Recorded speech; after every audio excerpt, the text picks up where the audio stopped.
Mimo Garcia, Madeleine McCann, A Story of Disappearance and Abuse of Journalism in 2022. It will be 15 years since the disappearance of Madeleine McCann. She never managed to blow the candles on her birthday cake. She was last seen on May 3rd, and she was to turn 4 on the 12th. Regrettably, certain media took advantage of McCann to fill their pages with blustering, lurid headlines. Investigators, too, decided they were entitled to gain fame and money at her expense after they retired. Her disappearance, which was 99% a kidnapping, is a glaring example of ratings overriding ethics. I believe we've all heard about Madeleine. And we've all been left with the sense that she was the victim of double abuse. On the one hand, she was certainly grabbed by a sexual predator that monstrously violated her. On the other hand, though, those called upon to defend truth by letting it speak and to reveal it by finding the facts, too, shamelessly and self-servingly dragged the little girl's memory through the mud.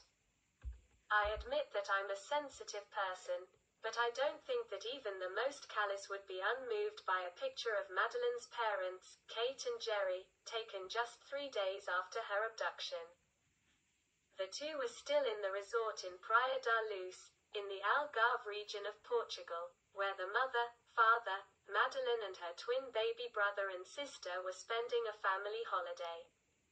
Kate is hugging Maddie's favorite toy.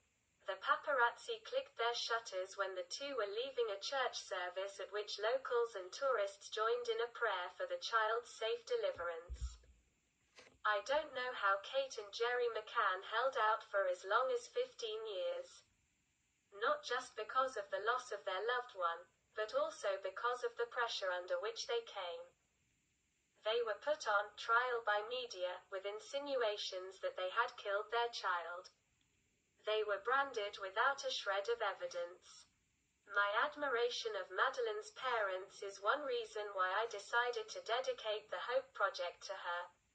When children are kidnapped, the media and the public commonly empathize with the next of kin and extend a helping hand, but not in this case. It was just the other way round. The sole objective was to destroy, at least mentally, the McCanns and the friends with whom they had shared the holiday. Yes, Kate and Jerry are undoubtedly to blame because they left their sleeping kids unattended in an unlocked room and went to a nearby restaurant to have dinner. But, for God's sake, all the rest of the company did that, too. Nobody can say how many more people in that same resort on that same evening did exactly the same thing. After all, it was 2007. Before we came to be afraid of our own shadow. I don't think they will ever forgive themselves even without that, "You did wrong," nagging. And they did pay the price. Not only in terms of media bullying and public derision, but above all through the unending pangs of conscience for failing to save their little daughter. We tend to conveniently forget that. Quite often, we make wrong decisions that could have a disastrous effect on us and our close ones. Such decisions can end up in tragedy. But in most cases we get away with it because we have been lucky to avoid bad luck then and there. Many parents left their children alone for a while on that May 3rd, they went out shopping. Or to have a cup of coffee with a neighbor. Their kid, too, could have vanished, but they were not the marked ones. Unfortunately for the McCanns, their toddler was picked for pedophiles' prey. Certainly, being responsible adults, we are bound to take measures to minimize the villain's chances of success.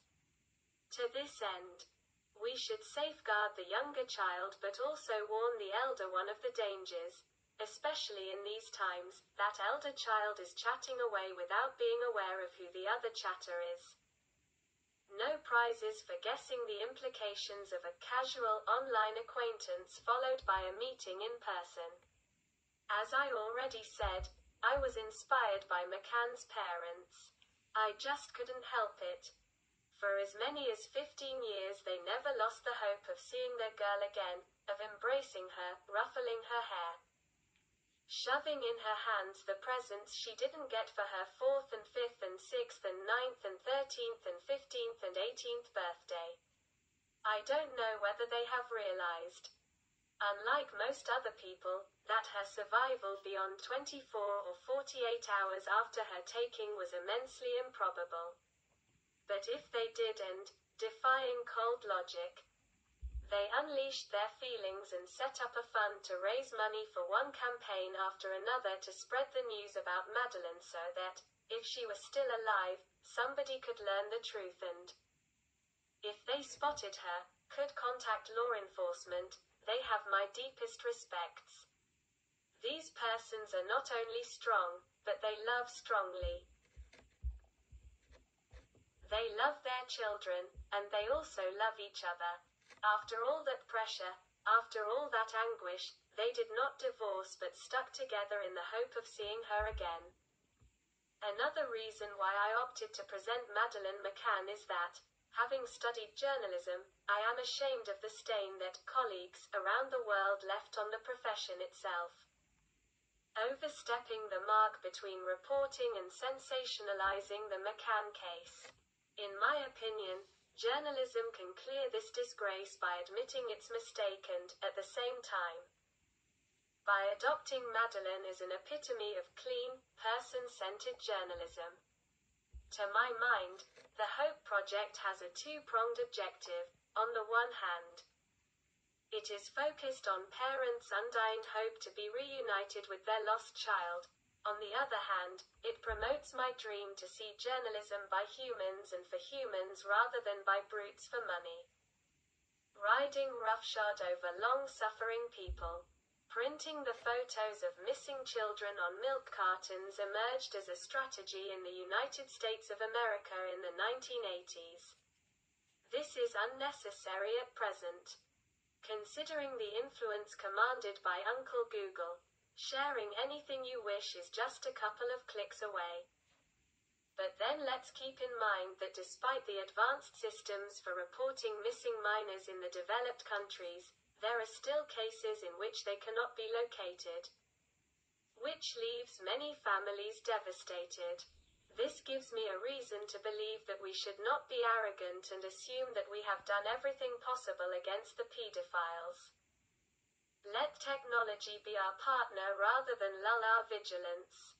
Indeed, Madeleine McCann's photo has not appeared on a milk carton, but I decided to reinvent the outdated method for the Hope Project.